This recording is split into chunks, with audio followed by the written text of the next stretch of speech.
Hello, my friends. It's Andy over at the Facebook Live TV show, coming to you live from Brea, California. At a great show right now that we're going to have. And we have Nathan Johnson, who's a Instagram expert. And it is the one thing I need help with. And I know some of you that are at my age, which is what, 30, 35, that we feel like maybe this isn't for us, a platform for us, but I believe that it is. And so right after this intro video, we're going to bring on Nathan Johnson to explain to all of us old folks why we need to be on Instagram and how we navigate through Instagram right after this.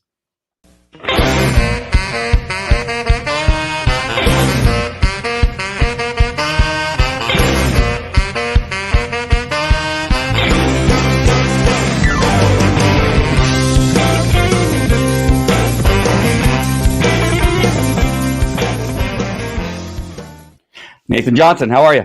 Good. How are you? Very good, thank you. It's a really hot day here in Southern California. My dogs ate the wires to my air conditioner, so this is a bad day for it to be hot. But if I start sweating, and the only reason I wanted to explain that is because you see me start to sweat, and then pit sweat under my arms. Then I don't know why. Then I'm burning up. So welcome to the show, Nathan. I'm glad to have you on. Yeah, I'm happy to be here. Yeah. So why should we even listen to you? What do you know about Instagram? I've been doing Instagram for a while. I'm only 19, but I've been doing it since I was like 11 or 12. And it's been all I really know. A lot of people say there's like always one thing that you're really good at. And for me, it was just social media and my people skills, communication, and all of that stuff I'm really good at. And Instagram's given me so many opportunities that I feel like everybody should know about it, and everybody should know how to utilize the platform efficiently. So can you give an example of some of your success? What are some of the things that you could share with the audience that you've been able to do?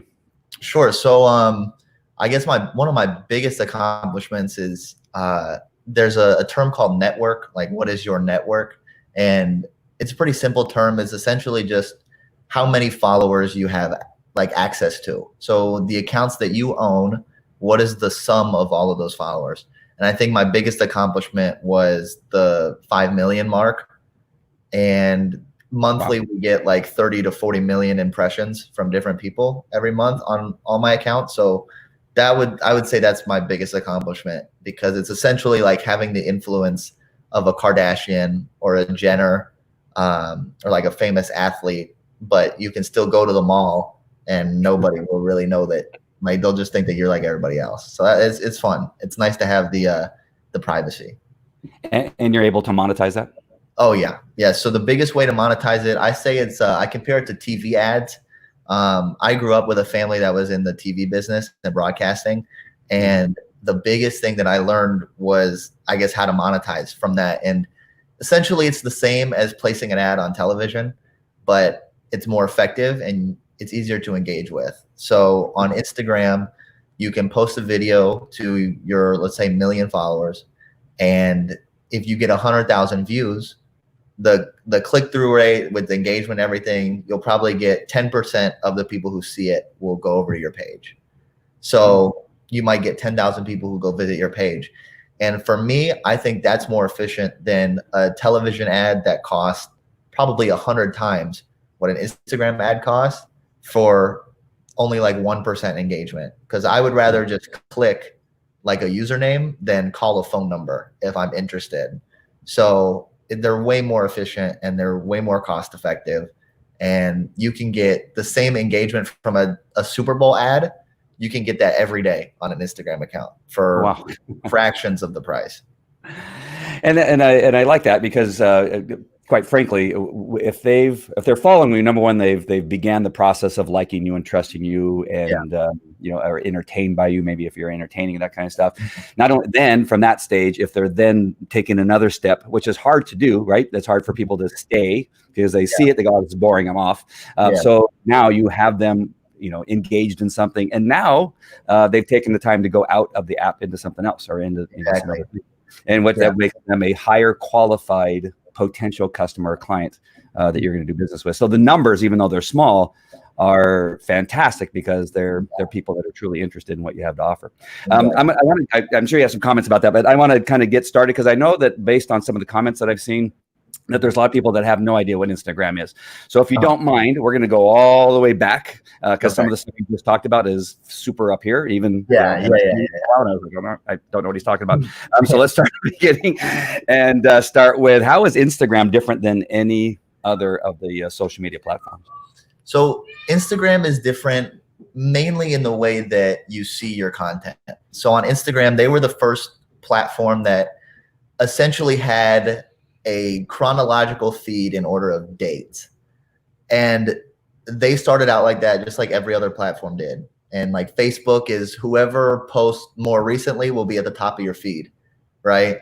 But the newest way that they've been doing it, which really revolutionized it, is just in order of relevance. So if somebody posts, you might not see it until 2 days later, but it all depends on engagement. And they started doing percentages, and basically you're going to see what's important. And I think that's what I love about the platform, is that if you're following, say, an account that posts pictures of my mom, I'm going to use this example. My mom used to have an account where she posted pictures of peacocks because they're all over our neighborhood, right? If she posts a picture of a black image, right, just nothing, then Instagram is going to realize, wow, that's not getting as much likes and as many comments as all of her other posts. So we're just going to hide this one. So the algorithm hides it naturally. So Instagram is the first platform that basically you see what you want to see and what's important and what all their other followers are wanting to see. So it really like makes it so when you go on Instagram, you're not wasting time scrolling through a bunch of random stuff. When you go on Instagram, you have all the stuff that you want to see in one place, and it gives everybody the ability to become an influencer and have an influence and make a difference in the world. And it's awesome. I started it because I just like making people laugh, and now it's become this whole like network of followers, and it's crazy. But the biggest thing is that it's just different because of the algorithm and because of the community, and it really brings everybody together, and you see what you want to see. And if you don't want to see something, you unfollow. Right. And so in my activity on Instagram, I go to the gym. It may not look like it, but I go to the gym 6 to 7 days a week when we could go to the gym. And so I follow a lot of athletes and, fitness instructors and that kind of stuff. And so that's probably why most of the first couple posts that I see when I open my Instagram are always somebody in the fitness business. Yeah. It really keeps track of that. Yeah. Unfortunately, a lot of fitness people love to wear bikinis. And so I got to look at my phone first. I turn on Instagram, and then, my kids, then if they're near me. But I have to deal with that a little bit too. There are a lot of, I do a lot of ad placements for models and like fitness models. And I have my baby cousins who are always like trying to get on my phone, and I'll have one of the models like text me and say, hey, can you post this picture? And of course it's them on like a beach or something. And or sometimes I have ads for like other comedy pages, but there might be like swear words in them. Right. And it's always very scary with them. If they have my phone, I'm like, oh, what if they see like a curse word on my phone and all that? So it's very risky to open your Instagram feed nowadays. So that's a good tip though. You got to be a little bit careful based on who your followers are. If you have children. And I do. All right, let's go to the next one. Why should a business owner or entrepreneur use Instagram? Is it not just for people having fun and posting their vacations and food like me?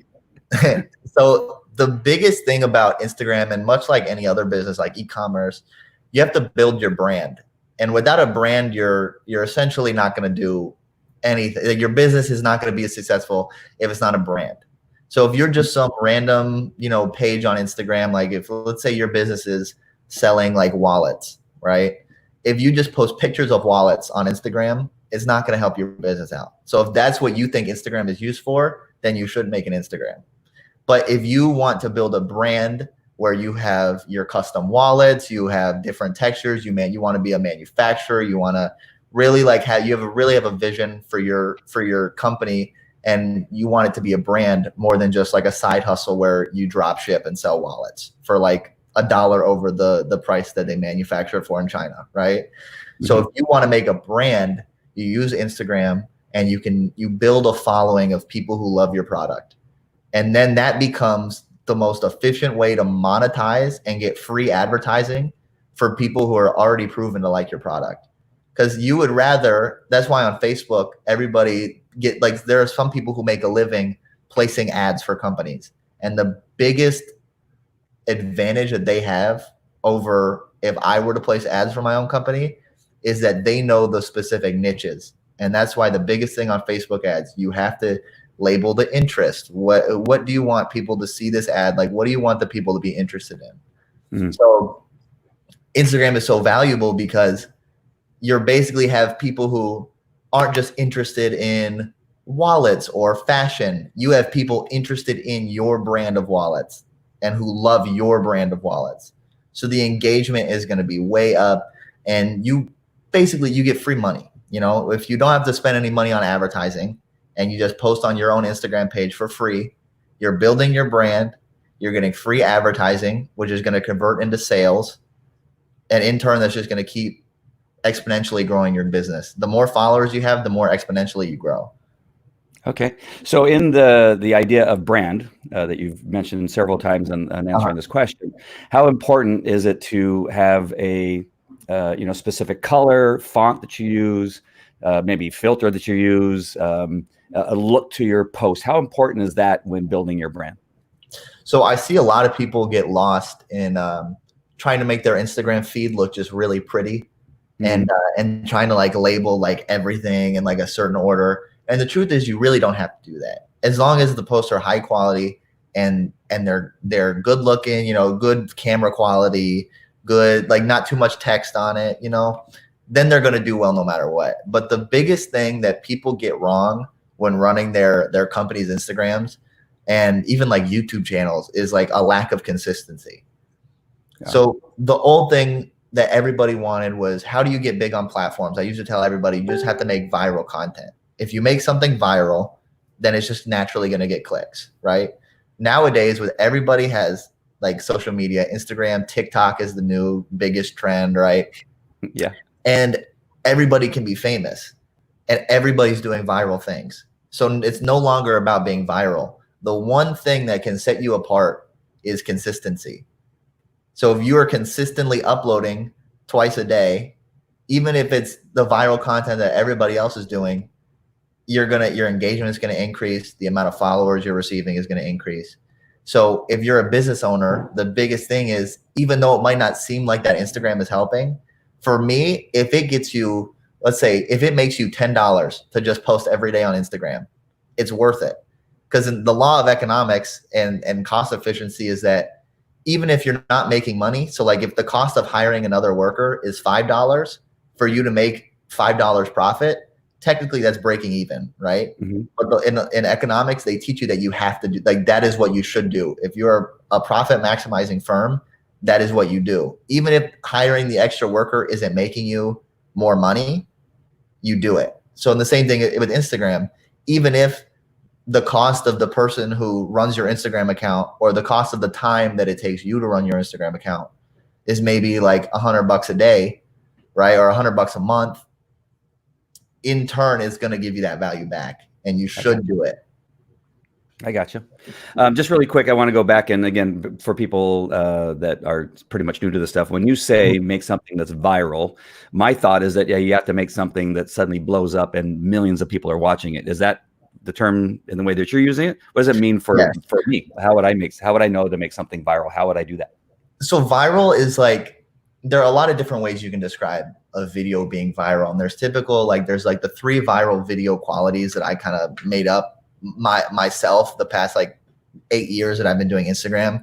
It's got to be great quality video. So it's got to be high definition. It's got to be, there's got to be a little bit of background music, because silence kills a video. If there's silence or there's background noise, it kills a video. So it's got to be good audio, good camera quality, and it's got to be something trendy. And if it's something trendy and action-packed, because people's attention span is like 5 seconds now. If they're not hooked in the video within the first 5 seconds, they're going to click off. And that's a view that you could have had that you lost.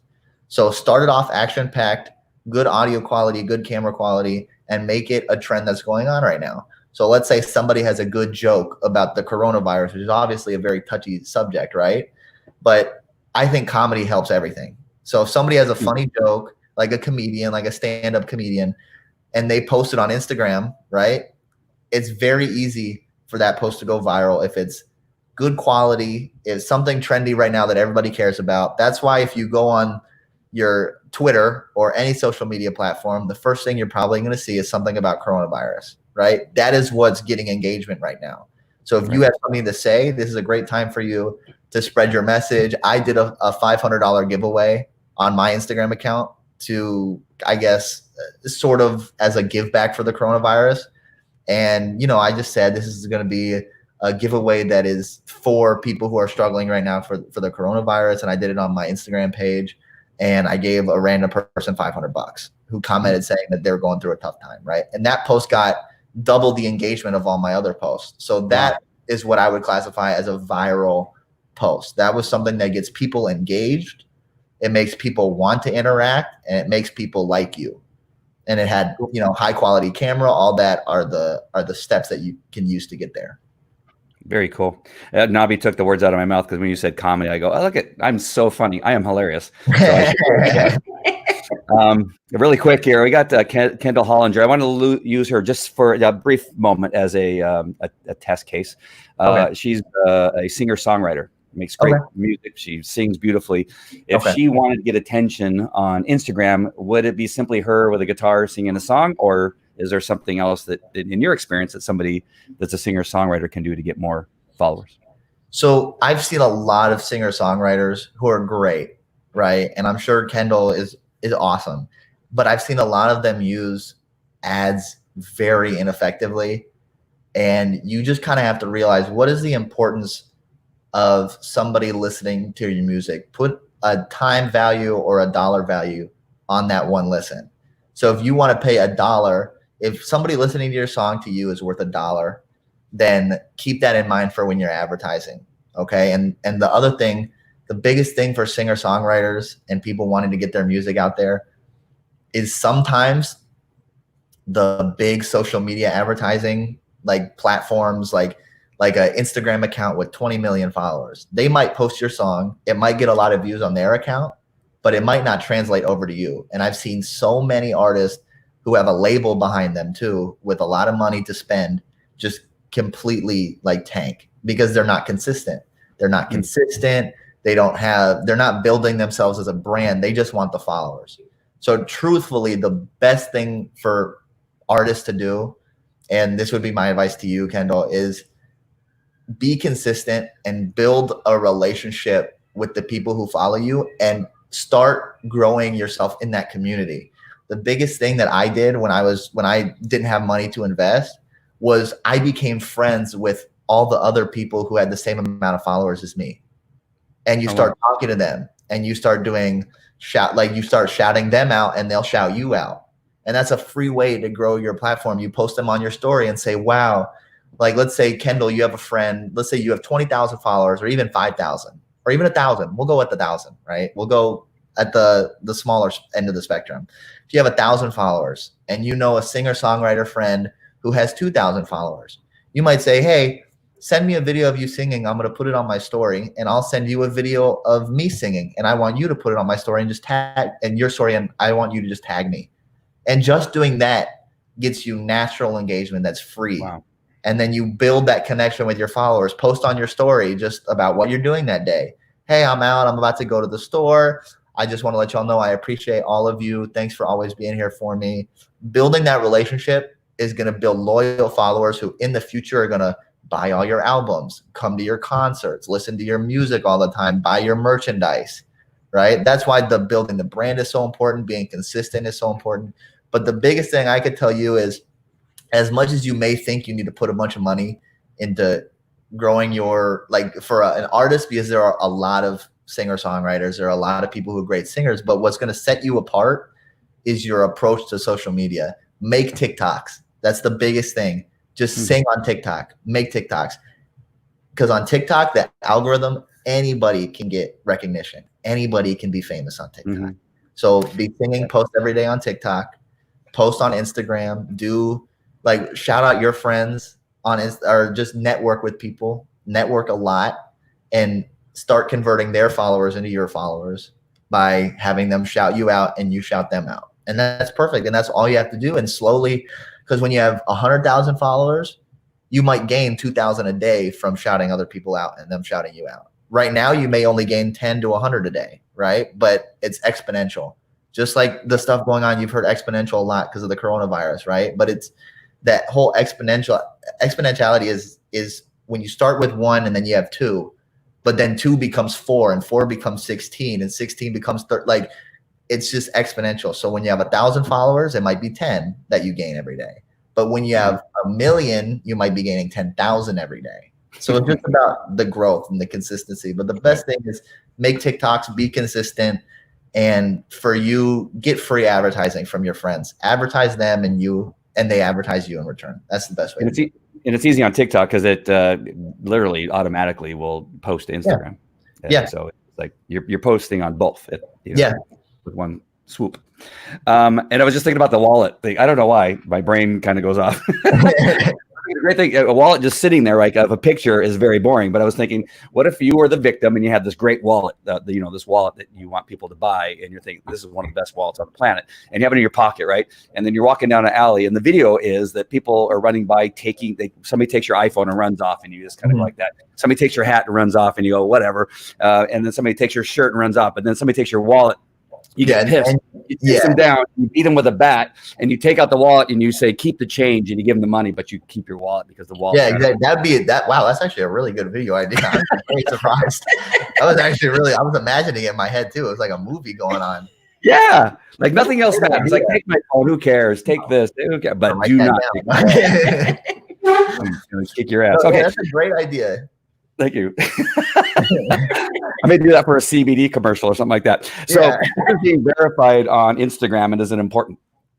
Yes, being verified on Instagram is one of the most important things for a business. And typically they say that you have to have 10 tier 1 press articles written about you. Plus you have to be a public figure. And typically tier 1 articles are like ABC or like a local Fox News channel. But honestly, being verified on Instagram is one of the most important things you can do. If you have to really, really stretch to get those interviews and stretch to get the press that you need, do it.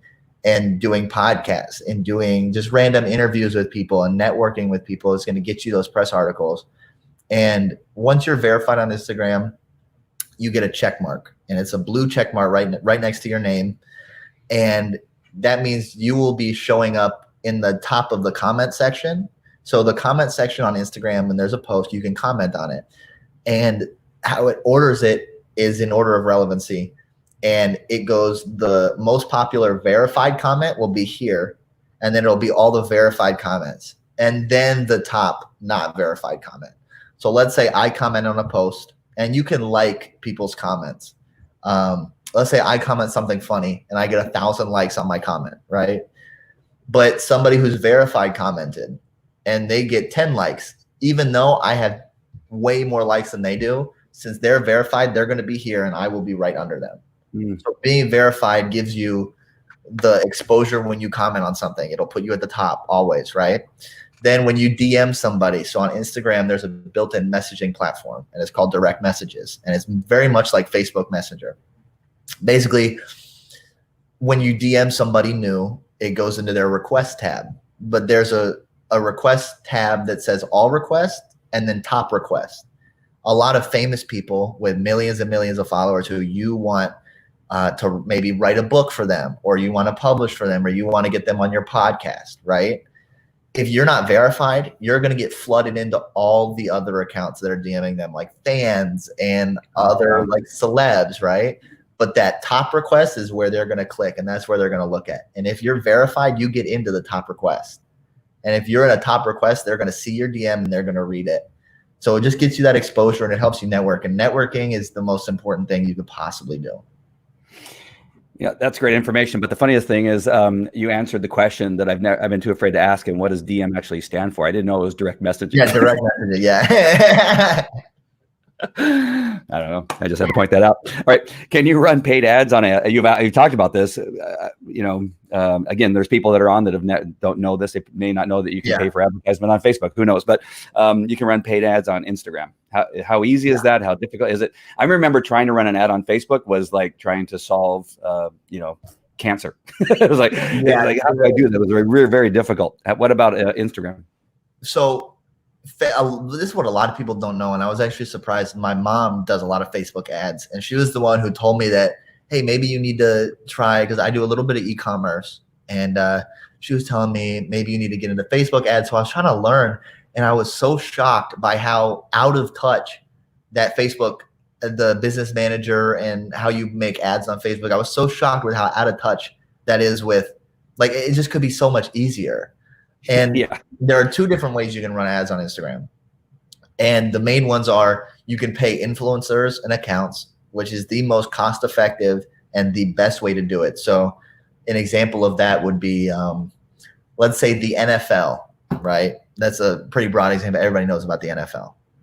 They have an Instagram account. It's verified. It's got a lot of followers. Let's say you're an up and coming football player and you want to be on the NFL Instagram page. It might cost you a lot of money, but let's say it's $20,000, right? You might pay the NFL $20,000 to post your video or an account related to football, like a football account, like Football Fanatics is an Instagram account with a lot of followers. And you're an up-and-coming football player. You want exposure to people who watch football content. If they're already following that page, you could pay them like maybe $300.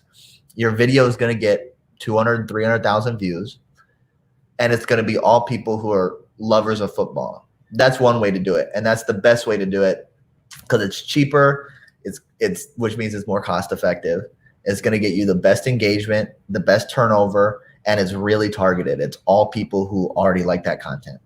The second way that a lot of people don't realize is that when you run a Facebook ad, it puts that ad on Instagram also. By default, Facebook will post your ad on your Facebook feed, on Facebook stories, but also on Instagram feed and Instagram stories. There's a little checkbox where you can select which places you want it on. And one of the most efficient places that Facebook ads are placed are on Instagram feeds. So that's one of the biggest thing a lot of people don't realize is that you can select on Facebook where you want your ad posted. And you always need to make sure the best 4 things are Facebook stories, Facebook feed, Instagram stories, and Instagram feed. Because that's where people on Instagram, if you're on your phone and you see a sponsored ad, it's so easy. I bought a bunch of things off Instagram ads, like a phone case. I saw it and it literally said buy now on it. And I just clicked buy now, took me to Amazon, and I bought it. Right. That's how easy it is. And you really, really, as an advertiser, as a business, need to utilize Facebook and Instagram ads. However, they can eat you up. And it's really dangerous. So in all honesty, it's best to have somebody who really knows what they're doing either teach you or kind of place your ads for you and only spend like $100, see how that does for you. And then the best thing to do though is influencer targeting, direct targeting. And that might be, if you're a publishing company, you might go to a page called like We Love Books that has 1 million followers, right? Let's say you want a post that says, hey, we will publish your book and we'll do it and we'll make you a #1 bestseller, right? You spending $100 to advertise on that page is going to be 10 times, even 100 times more efficient than you spending $100 to advertise it on Facebook. It really will be. And they'll directly go to your Instagram page. They'll directly go to the link in your bio on your Instagram page. And then they'll become interested and they'll become fans of you and fans of your brand. So it's the most efficient. There are 2 ways, but I think direct influencer and page targeting is the best rather than paying Facebook and Instagram directly. Awesome.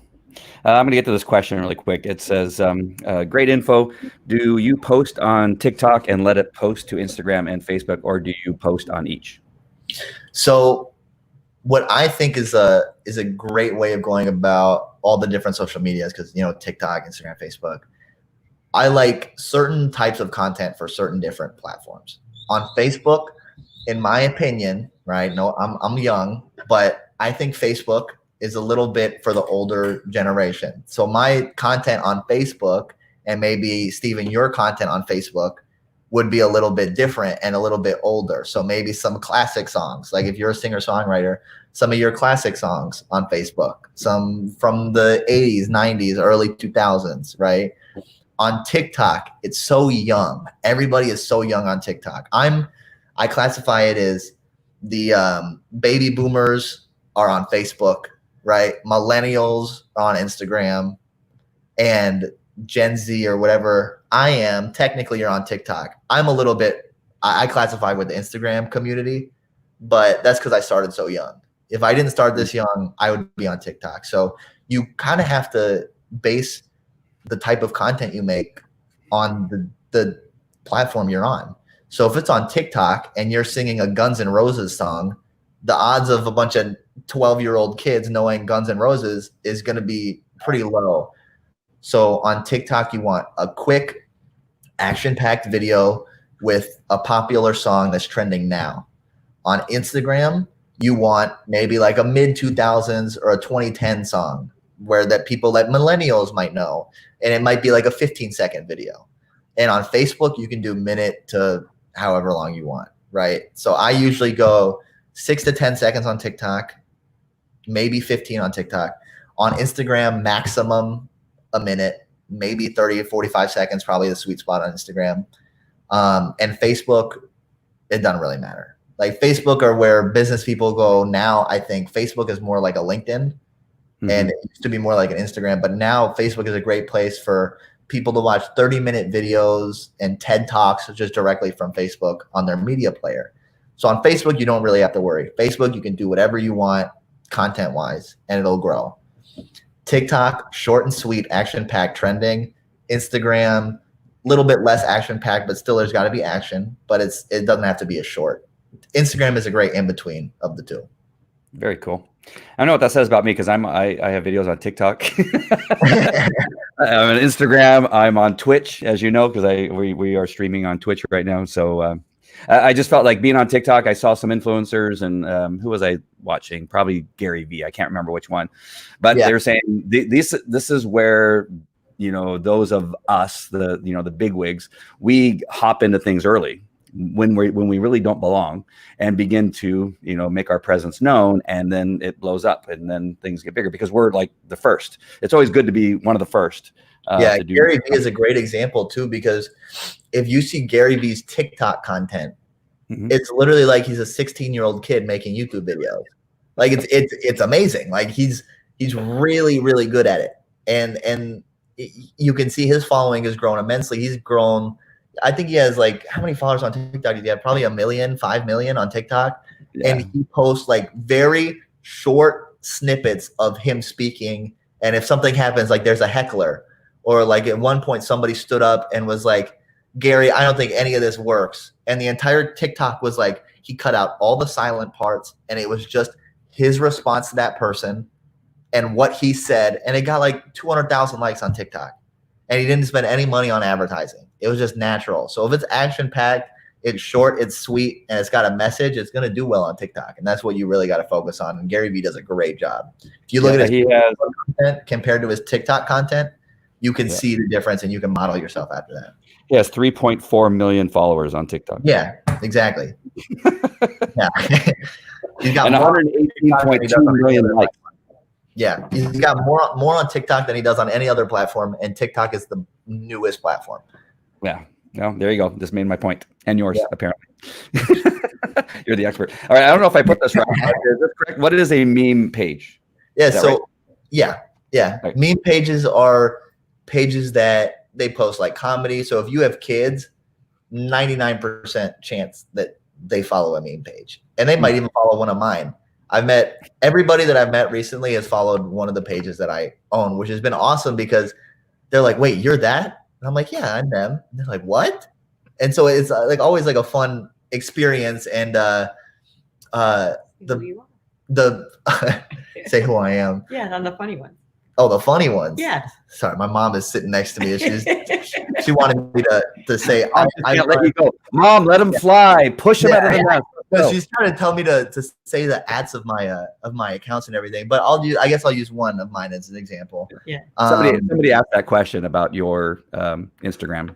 Oh, there are too many to name, but I guess like the one that I'm excited about, I have like one called Clout, which is KLOWT.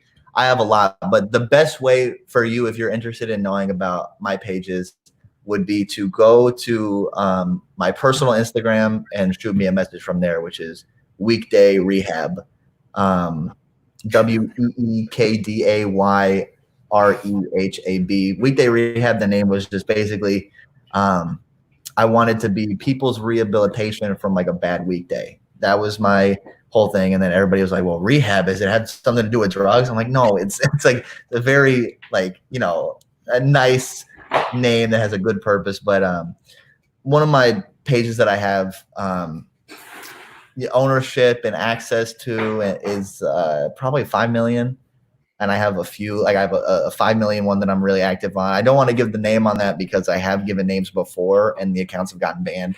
So I'm typically secretive about that. And that's why I'm usually not saying all the names of the accounts or anything. But yeah, if you DM me on Weekday Rehab, I'll shoot y'all messages about it. But a meme page is essentially any page that posts content that is funny and that is themed to a certain niche, right? So if you have a sports meme page, you can have a sports meme page where it's like bloopers from sports. Like if you watch on YouTube, the NFL has a series called Mic'd Up, where they put mics on players and sometimes they have like funny moments. That's something that a sports meme page might post. There are regular meme pages that just post funny videos, funny pictures, sports meme pages, fashion meme pages, like stupid outfits, funny outfits, like all of that, So there are a lot of different ways you can be a meme page, but it's mainly just funny content with a specific like group that they're targeting. So sports or fashion. Okay. Well, I was happy there for a second because since quarantine, I need a weekday rehab. I did a show about drinking on Thursday, so something's going wrong here. Yeah. All right. Yeah. You wouldn't know that because you're only 19. Yeah. Yeah. I don't know what alcohol is. I've never heard of. All right. What is a knowledge panel? This is really important. So a knowledge panel is something that's on Google. So as much as people think of social media when they think of Instagram, Facebook, Google is a great way to spread your social media. And Google is actually a form of social media because when you Google and when your SEO improves whenever you Google somebody's name and all of this stuff. So a knowledge panel, what it is you are a public figure or you are a published author or you are somebody who has a following and a lot of articles or press, you're going to have a knowledge panel. And when you Google, let's say you Google, we talked about Gary Vee. So let's talk about Gary Vee. You Google Gary Vee and there's going to be articles like a normal YouTube platform. But the biggest thing is going to be, on the right side of the page, there's going to be a panel and it's going to have all like verified information about Gary Vee. And it's going to be his knowledge panel. And so if you Google anybody, any celebrity, they're going to have a knowledge panel. And the biggest thing about a knowledge panel is that it essentially puts all of your verified links like to your social media pages and all of that. It puts it all in one place and it's all correct information. So when you have a knowledge panel, you have all, like if you're an author, it's going to say your name. It's going to have a brief description about what you do. Like this person is a best-selling author on Amazon. They've written all of these books, and then it'll have links to your books. Or if you are a social media influencer, it's going to have links to all of your social media platforms. And what it does is when somebody Googles your name, maybe to search if you're reputable or if you're, if you run a business, they're going to look up your business. If you have a knowledge panel, it's like instant credibility. It's like, oh, wow, they're official because even Google wants you to know about them. So that helps you get verified on Instagram. It helps you become really, really official. And once you have a knowledge panel, it's like you're a public figure. You can get podcast deals really easily. You can do a lot of stuff. And it's really, really valuable. I'm not sure if I missed it, but how do you get that? Does it just happen? honor you with one, or do you create one? Do you pay somebody to make one for you? So there are certain scenarios where you could find somebody that you could pay them to get you a Google Knowledge Panel. However, if you do it naturally, a lot of it is just your SEO. And like if you write books and you're a best-selling author, or you have a podcast and you do a lot of podcasts, or you've been in the news, or you've been written about somewhere online, the more of articles and podcasts and social media platforms you have, the more press you have, the more likely Google will say and recognize, wow, this person gets Googled a lot. There's a common theme that everybody who Googles them is buying their book, or everybody who Googles them is going to this one article. So let's read this article. Let's compile all the important information about this person, and we'll make it so that whenever somebody Googles them, all the important information that they curate is going to be right there. And they can read all the other articles if they want, but all the important information is going to be right there. So a knowledge panel, most of the time, is just kind of bestowed upon you by Google. But if you're a public figure, you write books, you do interviews, you're going to get one. And it's typically hard to get one, but the more you do and the better SEO that you have for your company and yourself, the better chance you have of doing it. But you could always pay somebody to get it for you. All right, cool. Can you explain when I would choose to do just an Instagram post, a story, or Instagram TV, or do you need to do all of them? This is a lot of work. So yeah, it is a lot of work. And for me, let's use you as an example, right? So your podcast. So for you, I would post on your Instagram feed, which is like a regular Instagram post. I would post maybe a 30-second funny, like a little funny comment or something that happened on your podcast that you thought was interesting, right? So let's say we have a funny banter back and forth about how you've been drinking in the quarantine, and I wouldn't know what that is because I'm 19, right? Like I don't know what alcohol is. You might take that clip, that 30-second clip, and post it on your Instagram feed. And that's something that's 30 seconds. It's from your podcast. It's relating to your brand and who you are, and it's funny, and people will click it. And that would be a feed post. Let's say the information that I said about how important being verified is. You might not be able to condense that down into a minute-long video. I might have said a lot of important things that you want your followers to know. So you can make that video maybe a 3-minute clip, and you can put that on IGTV. IGTV is for videos over a minute long. So let's say you're like, okay, well, what do I put on my story? Well, on your story can be from anything as simple as, like my stories are all like just random. Sometimes they're just pictures of me. Sometimes they're what I'm doing. They're pictures of like my backyard, because I love my backyard, right? They can be anything. And also, if there was like a 5-second clip, like maybe you get up to go get a drink of water when you're live on your podcast and you fall, right? Like a 5-second clip that's funny, then that's something you would put on your story. Or something where if I say the 3 best things to do on social media: consistency, dedication, and be viral and like high quality content, right? That's 4. But if that clip was only like 7 seconds, 10 seconds, you could put that on your Instagram story. So typically Instagram story is for a little bit more casual content, just kind of update daily life, really short form, funny content, maybe a quote that you found inspirational, you put that on your story.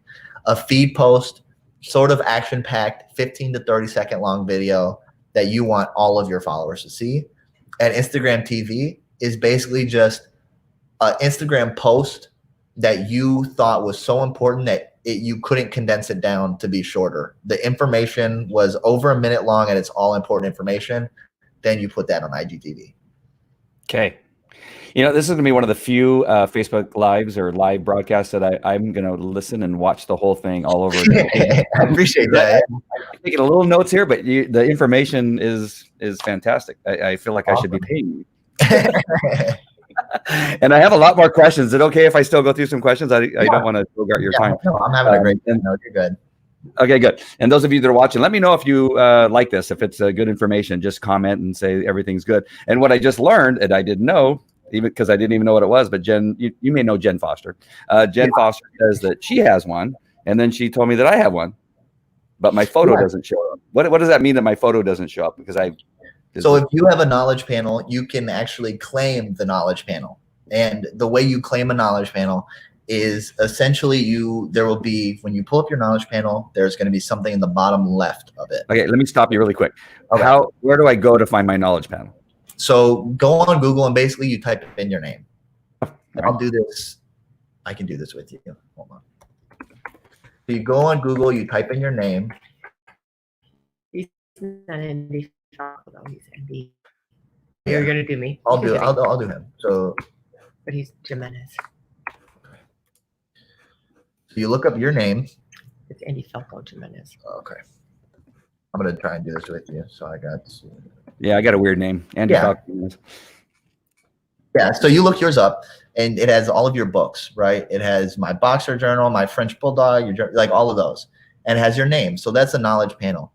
And the way you can get your picture on there, or if you have like a website like andyjimenez.com and you have a picture on there, Google might see that website and take your picture from that website and put it on your knowledge panel for you. However, in a situation like yours where your knowledge panel is already made, you can click the button directly under your knowledge panel. It says claim this knowledge panel. Okay, I'll do that.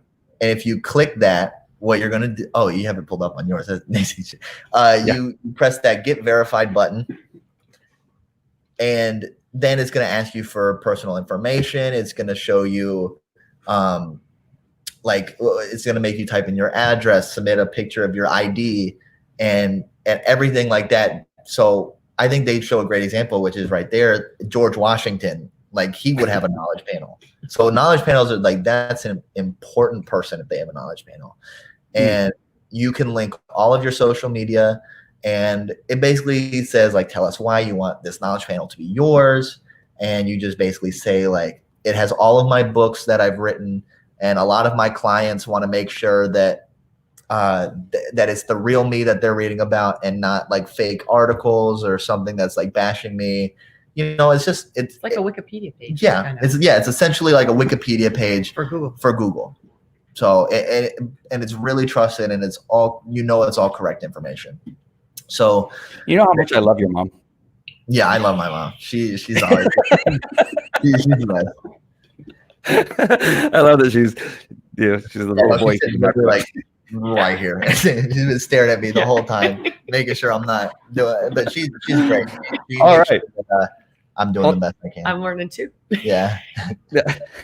That was awesome. That was awesome to go through. Thank you for that. And I'm gonna fill out all that stuff. I don't want to make people sit through me typing into my. But it's so. Thank you, Jen, and for letting me know that I had one of those. That's awesome. Yeah. So now where are we? Okay, let's. Can you explain when I should use? Oh, sorry. How do I get followers? I mean, we already talked about that, right? So, do you want to go any deeper into what we've already talked about? I'll just like reiterate, I guess, for the how to get followers. It's a very like a sort of like an open-ended question, and my thing is like consistency. And the best way, if you're just like, Nathan, I'm gonna be honest, I don't have a lot of money to put into advertising, but I know I'm a good singer-songwriter. I know I'm good at making content. I know I'm a funny comedian, right? If you know for sure but you don't have the money, meet other people in that community, meet other comedians, meet other singer-songwriters, DM them on Instagram. They have it built in for you to use. So DM them, have a good time with them, talk to them, get to know them, and then say, hey, here's a video of me singing. Here's a video of a joke I made. Here's my product. Like if you sell like earrings, right? You might talk to other people, other fashion bloggers, other, all whatever different niche your company is in, or whatever different niche you're in, right? You might just start talking to them and say, hey, post a picture of my product on your story, and I'll post a picture of your product on mine, right? And we'll tag each other, and you get natural engagement for free. And that's how you do it. I grew an account from 0 to 1 million followers for free just by doing that. And the first 500 followers is insanely tough. I'll tell everybody that me going from 100,000 to 1 million was 100 times easier than me going from 0 to 10,000. 0 to 10,000 is the hardest thing I've ever done in my entire life. Like it's miserable because a lot of times you feel like it's not going to work. But again, it's one of those exponential things. And the best thing that you can do is network with people as much as possible. If you have 0 followers, go to conventions, go out, meet people, follow them on Instagram, follow your family, have your friends and family follow you. Then from there, DM people that you think are interesting. DM other people with maybe 200 followers. Start promoting each other. Start becoming friends. Build that network. And that's how you go from the 0 to 10,000 for free. And then once you hit 10,000, that's when you really start to see the growth really, really pick up. Yeah. And one thing I've been talking about recently too is that some of this is building your character, whatever that character is, the funny character, the informative character, the Gary Vee character, whatever that is. And that becomes easier the more you do it, and you have to continue on. You quit at any time and try to start over 2 months from now, 6 months ago. It's like going to the gym for the first time after taking 6 months off. You're flat and you're having to build your muscle back up. So it's a muscle that builds. You get funnier the more you do it, the more you get responses. You know what people are responding to, and this is just something that has to be done. You have to go through that growing pain in order to really understand who your character is as you're going forward. So there you go. Just wanted to add.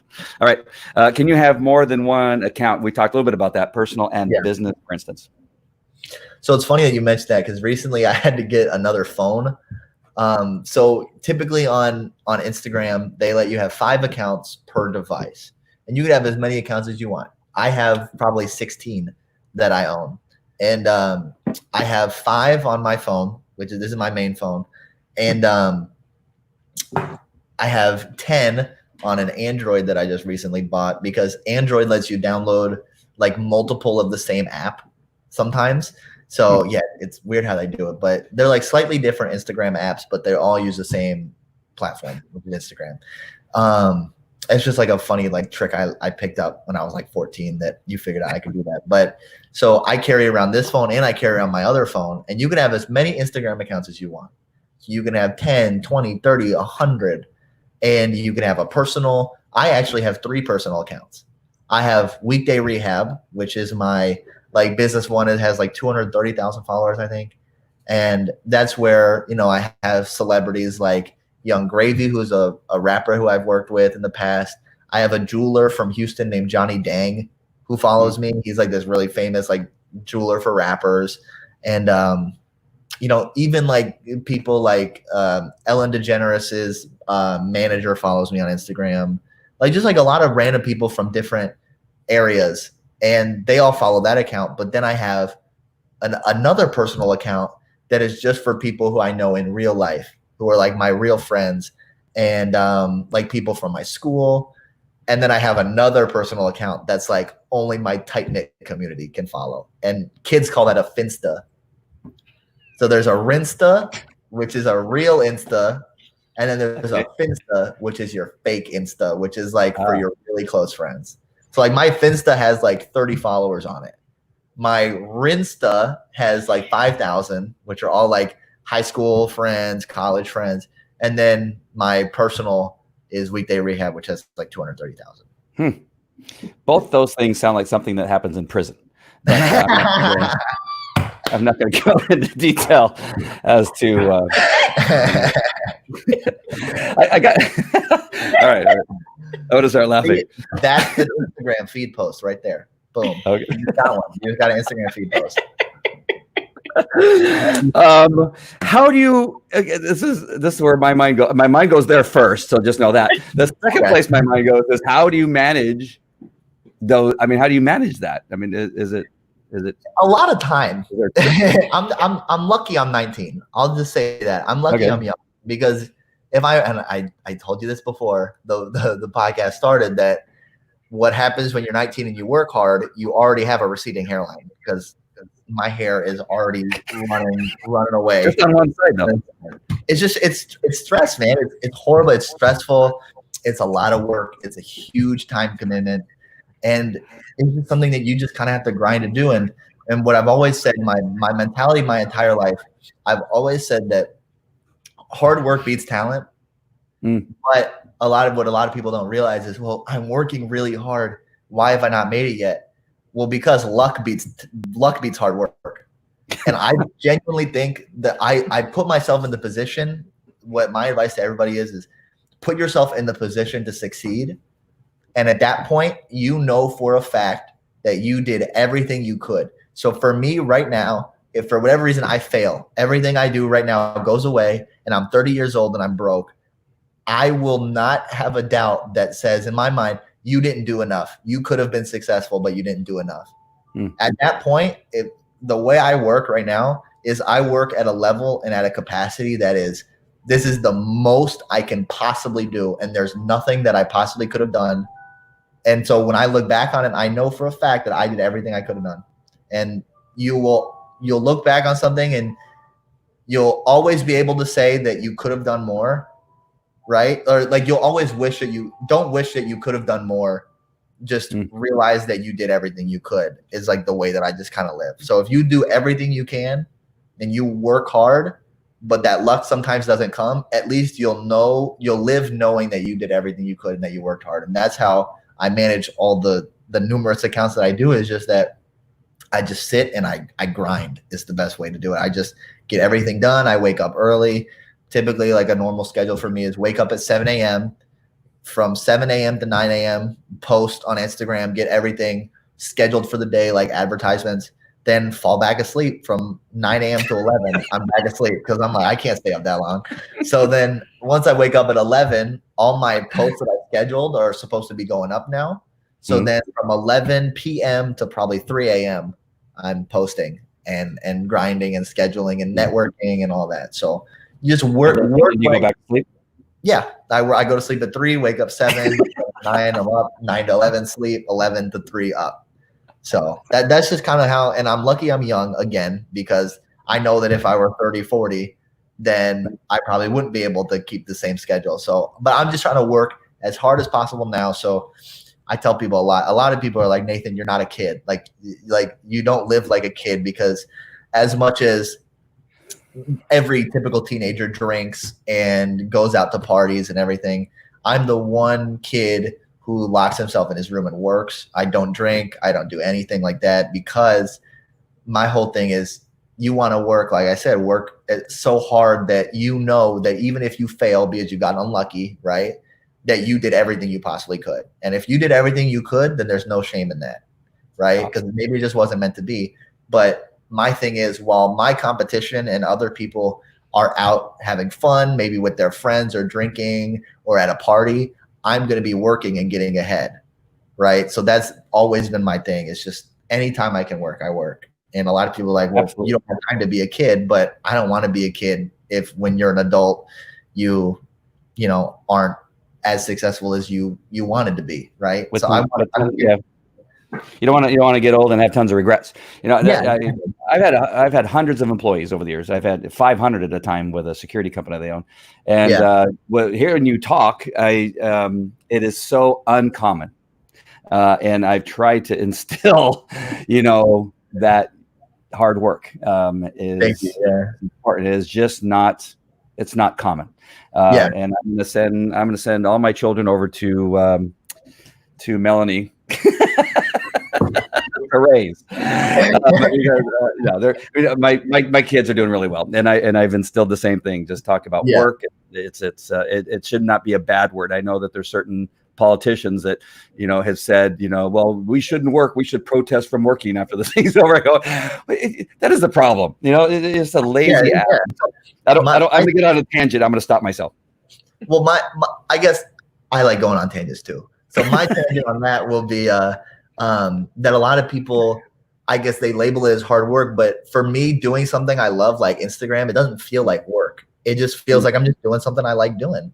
So it's easy for me to wake up at 7 and go back to sleep at 9 and just then wake up again at 11, work all day till 3 a.m.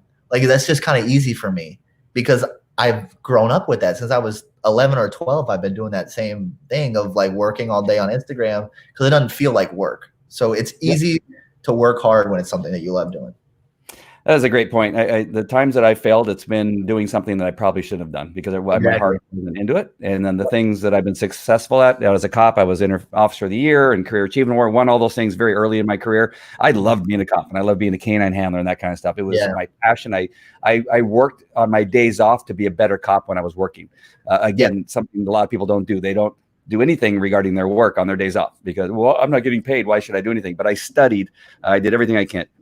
But that point you just made about having fun, picking something that you enjoy and have fun at is an important one. But that's not what this broadcast is all about necessarily. So let's move on to something.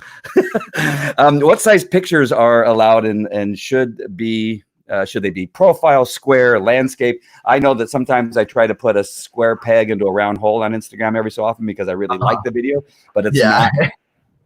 I believe that God hates profile. I believe that God loves landscape. And so everything I do is a landscape, but it doesn't fit for Instagram always. So what's your advice on that? So for that, it would mainly be that sometimes the best way to take a video, and as much as I preach, make it high quality. Sometimes if you have like the latest phone, like this phone, I think it's the Pro Max 11, it has a great camera on it. So anytime I want, anytime I want to make a good Instagram video, if it's just something that I'm doing right now, or like the wallet idea, you could probably shoot that. Like you could shoot that on your iPhone and post it so that it would be the perfect dimensions for Instagram. You could even take the video in Instagram, right? And the best way to do it is, this is for everybody because I see this mistake get made a lot, like too much, is that if you're recording something and on your phone for YouTube, record like this. Do not record like this. So if you're doing YouTube content on your phone, record like this. Basically any content, always record like this. Because if you record like this, when you put it on Instagram, I say that the level's like right here, right? So if my head is above this like upper third line, like right here, then it's going to get cut off in Instagram, right? So, but if you're recording like this, it basically gives you like the entire screen to work with, and it's just so much better and it's so much more efficient. So always just record like this. Do yourself a favor. Don't make the mistake of this and then have black bars on your video when you put it on YouTube. Just make it like this. It's so easy. Yeah, I hate it because some things go big in the news, like Fox News, which I have it running in the background, just so you know. Then they try to show a video that's either viral or has some good information, and they've done a profile, and then it looks stupid. Yeah. So God hates profile. Yeah, right. I do agree. Hey, I got a question that's coming up right now on our comments, and I'm going to show you the comment, and I hope that your mom doesn't mind because these are cuss words. And this is not a question I had planned, but how do you deal with crap like this? So we have a hater, right? This guy right here.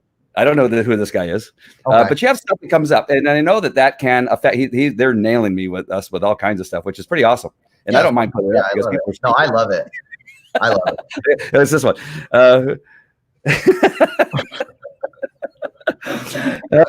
So we apparently are getting bombed. Hey, that's great. I love that. Yeah. So excuse me, people that are watching, but how do you deal with people like that? Is it something that drags you down and you pout like, oh, good people hate me? What's your opinion on that kind of stuff? That's a great question and that's a great example because when you have the network and everything that you have, there are always going to be people who just don't like what you're doing, right? And my mom kind of instilled this in me when I was young from somebody like a mentor that she enjoyed listening to was that when you have haters, that means you're doing a good job. And if you're doing something where nobody hates on you, then you're doing it wrong. Like you're doing something wrong because that means that maybe you're being fake and maybe you're lying and you're just trying to please everybody when in reality, life's not about that. And as much as I love making everybody happy, sometimes you're not going to be able to.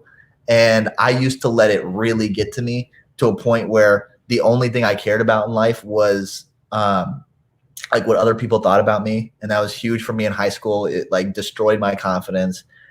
And then I just kind of got used to it. Like you're always going to have, like you could donate $1 million to charity and there will be people who say, well, why didn't you donate 10 million? Well, why didn't you donate to this charity? Why didn't you donate to that charity? Nobody's going to like what you do. There's always going to be somebody who can find something wrong. So like the shut the hell up.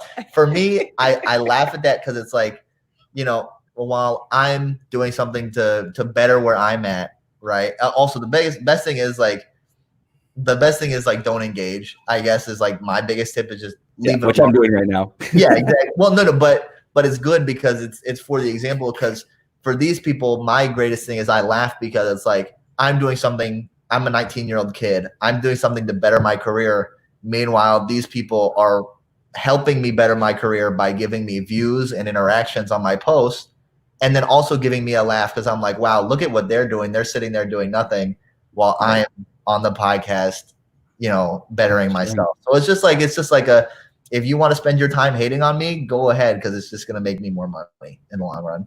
As very cool. Like egotistical as that might sound, it's just that's the truth, and that's how everybody has to go about it. Hey, if you comment on my post saying I hate you, screw you, then thanks for the engagement, because that's going to help me in the algorithm. So it's always the sign that you've achieved. As a dog trainer, I built a very large dog training business over the years. I was on television, produced a show with Cesar Millan, all that kind of stuff. And when all that stuff started happening, then I started getting, that's when I got, lousy reviews on Yelp, and it turned out to be other dog trainers.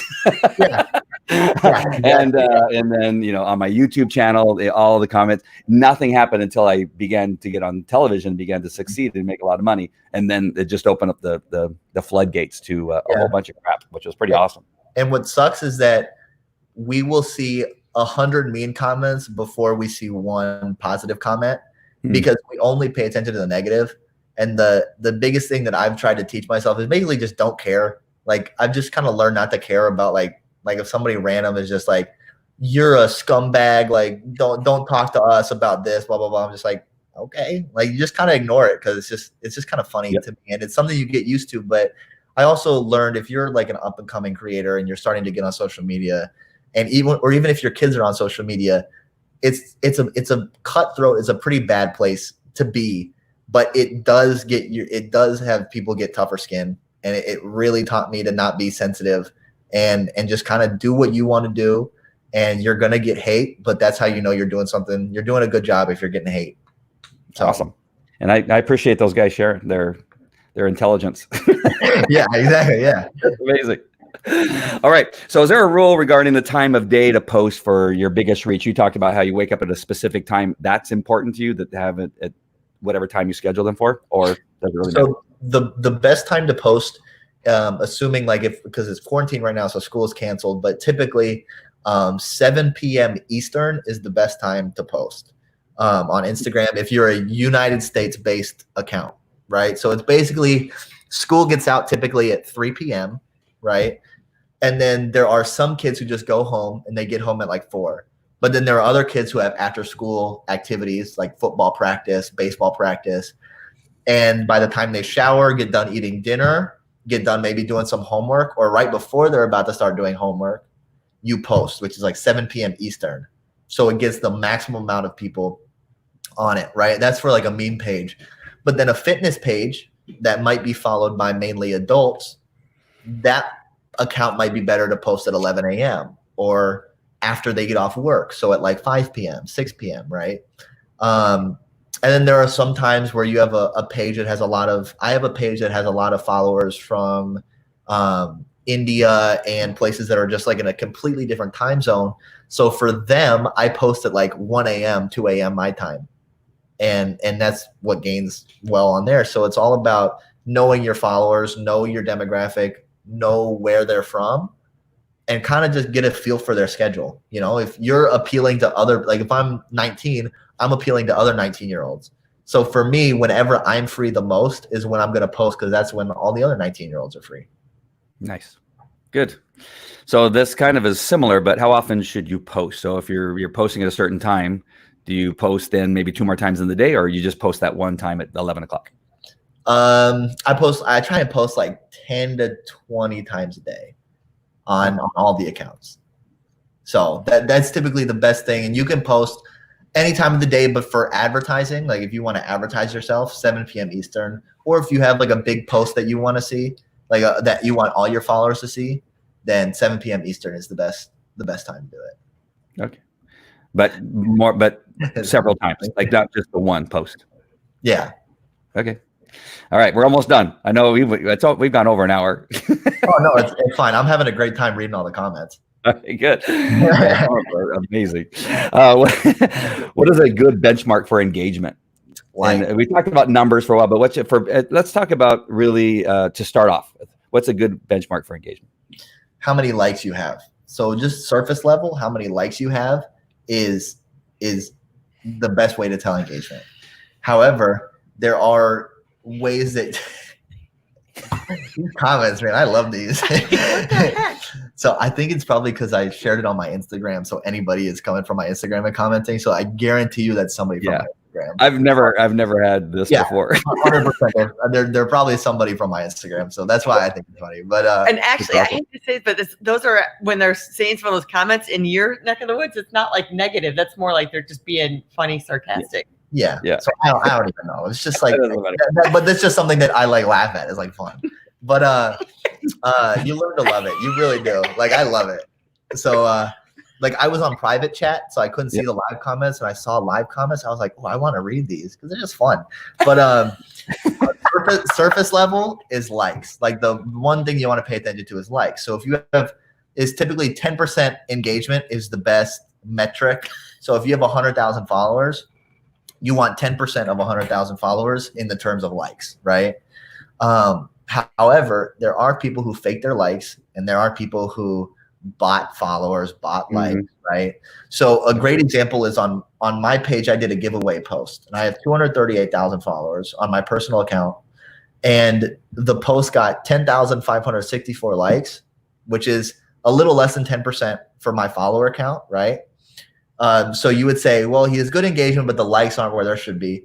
But then you look at the comments, and I have 854 comments. And the reason was this post was a giveaway post where I told people that in order to enter in the giveaway, they had to comment on the post. Nice. So that's great engagement. 10,000 likes with 854 comments, almost 900 comments is great. So that's a good benchmark for engagement. So at first, you may only want to pay attention to likes. Then you want to start paying attention to how many comments you're getting also, and what the comments are. Like if they're just spam botted comments, then that's bad. But if they're people engaging with the post, then that's good. So just in response to what you said about in the post, you said you need to comment in order to win this thing. In Facebook, the word on the streets is that you get punished in regard to algorithms if you ask for comments. Really? Same. That's the word. I've heard that. I've heard that from people who do Facebook advertising and everything. For Instagram, it's always best to have for comments. Comments improve engagement on Instagram, the algorithm, and everything. So. And yeah, URL links in your description is also okay? Yeah. Okay, cool. I think you've already answered a couple of these. I'm not going to bother with them. We've already talked about them. Can you share Instagram photos on other social media? I know that I've tried to click on them and tried to do stuff, but I don't know. I got frustrated and didn't do anything because there's some really funny ones that I wanted to share in Facebook or something else. Is it possible? Yeah. So when you have an Instagram post and you're posting it on Instagram, if you have your Instagram account linked to your other like social medias, then it becomes really easy for you. And right before you're about to post on Instagram, there will be like Facebook, and you just basically flip the switch to on, and it'll post your Instagram to your Instagram post to your Facebook, Twitter, and a lot of other platforms that they have. So yeah, it's really easy to do that. Okay. And then last one is for people. I like to use a computer. Can you use Instagram on a computer as far as posting that? You can't post on your computer, but you can use direct messages, and you can look at like your feed, and like the people who you're following, you can see their posts and everything, but you can't post on your computer. It's mainly you just have to have your phone to do it. There was once I had found a third-party bit of software that allowed me to post on Instagram, and I forgot what it was. I was hoping you. There are a few, but I had to steer away from those, unfortunately, because Instagram can find any reason to ban my accounts, and when your accounts are worth like $50,000 to $100,000, like you can't. As much as it'd be nice to have like an automated third-party thing for people, and this is great for people who are watching, whenever they get to that point where they're at 100,000 to 1 million followers, don't use any third-party applications to post or anything, because it's always going to end up with bad news. So just don't use it. Just as much as it might suck to post all the time, just do it. All right. Well, I just want to respond to a couple of the comments. I'm not satanic gay. I might be a cracker, but I'm not satanic gay. And he said I have titties. But I just said I go to the gym 6 days a week. Those aren't like they're solid. Like the heck. You've given Andy a whole new audience. Yeah, this is great. I love this. See, this is what you got. Ass isn't out of shape. You know what? Those are fur. If you would break your finger if you touch my titties. How dare you? Oh my god. You just learn to love it. You really do. Like, I love this. This is great. I guarantee you too. This is 100% people from my Instagram. So I love that they are engaging. The engagement is awesome. Yeah. See, that's what I said. You might have haters, but I get a laugh out of it, and you get engagement. You know, they're boosting the views, the comments, the interactions. So probably be rise up. Oh my god, rise up! I'm rising up right now. Look at the profile picture. It's like 2 kids. Hey, Nathan, I could actually stay on for another 45 minutes to go for 2 hours, but I'm not going to be respectful for your time because I love the engagement. I want some of these. Well, hopefully they'll stick around a little bit, and then they'll tune into your new podcast. And I hope you don't mind if I bug your mom to have you come on again. I think you also should do our mastermind group. I would love to. Yeah, I feel like I got a lot of valuable information out of you. I almost feel guilty that we didn't do something else. But I do appreciate your time. I appreciate your mom. Known her for a while now, and she's fantastic. I appreciate appreciate the hookup. Maybe I am. Maybe I am.